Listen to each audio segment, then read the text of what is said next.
watched The Little Things when it came out in 2021, and since then I've always caught myself thinking about it from time to time.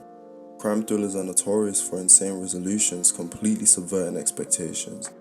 I think about Seven with the head in the box ending, Gongo, which was a complete mindfuck, and Uncut Gems. Oh my f***ing days, what a movie.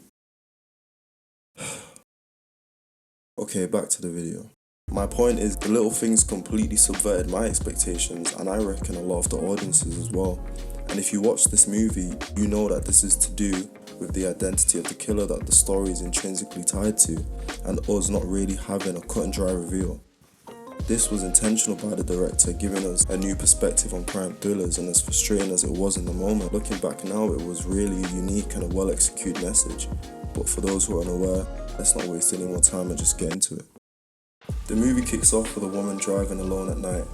She notices someone following her and she's instantly aware that she's in grave danger. She barely escapes and is saved by a truck driver, and right away, we know that we're dealing with some kind of serial killer situation. Then we meet Deke, a small town sheriff's deputy.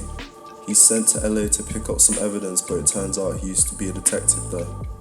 People seem uncomfortable seeing him again. Something clearly went down in his past.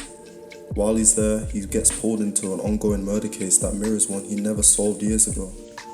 Enter Jim Baxter, the young hotshot detective currently on the case. He's a sharp, clean-cut man and all about doing things by the book.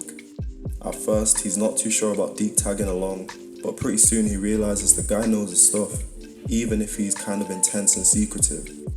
They start working together, digging into the string of murdered women. Deke becomes obsessed, and it's clear that this is personal for him. The two of them end up zoning in on a particular suspect, Albert Sparmer. He's weird, works at an appliance store, and seems to know way too much about the killings, but there's no hard evidence. He even fakes a confession just to screw with them. As the tension ramps up, both Deke and Baxter start going off the rails a bit.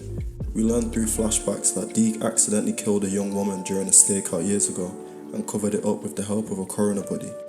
That mistake destroyed him, cost him his job, marriage, everything. Back in the present, Sparmer offers to take Baxter out into the desert to find a victim's body. Baxter goes, alone. Terrible idea, by the way. And Sparmer just messes with him the whole time, taunting him, saying he made the whole thing up. Eventually, Baxter snaps and accidentally kills him. Deke shows up and helps to bury the body.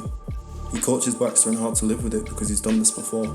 Later, Deke mails Baxter a red hair clip, the kind worn by one of the missing girls, as if to say, don't worry, Baxter was the guy. But then we see Deke bought that beret at a store and was just a way to give Baxter peace of mind. The movie ends on a very bleak and ambiguous note. They never prove Sparmer did it. The real killer could still be out there, and both Deke and Baxter are now living with the consequences of crossing the line, just like Deke did all those years ago. I think one of the most important lessons we learn from The Little Things is the price of commitment. Deke and Baxter were both motivated by different things to solve this case. Deke was a disgraced detective who saw this case as an opportunity for redemption both by his old department and himself.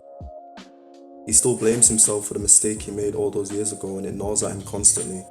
He's reminded of the cost of his mistake always. He hallucinates the victims. He visits his ex-wife who left him as a result of his actions, and he lost a lot of the respect he'd worked hard for in his department.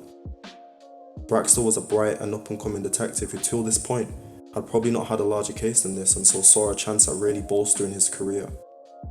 He was also under extreme pressure to solve this, so much to the point that FBI involvement was proposed, which would have undermined him, detrimental to his reputation. There was a point in this movie where Deke and Baxter were absolutely committed to solving this case, and from that point forward nothing else mattered, and because of that, they never stopped to look outside the box. I believe they wanted to believe Sparmer was the killer, and were not actually convinced he was. They had no leads, the case was dead in the water, but there was too much on the line for the both of them, and they desperately needed a break. It's a movie cliche for the two lead detectives to be absolutely bamboozled by the offender until one break helps solve the case. And that is fun sometimes, seeing the good guys win. But not in this movie. In this movie, the good guys lost. And after Deke and Baxter honed in on Sparmer, they never had a chance. Commitment to a cause can be a good thing. We need people that are willing to go above and beyond to get the job done. But there is always a price. And sometimes that price is too high. Deacon Baxter were committed, but they were less committed to catching the killer than they were to redeeming themselves. That's why they never thought to question anybody else, and the price of that was enormous. Thank you guys for watching. If you want me to review any other crime thrillers, please make sure to leave a comment down below. Hope you enjoy your day. In a bit.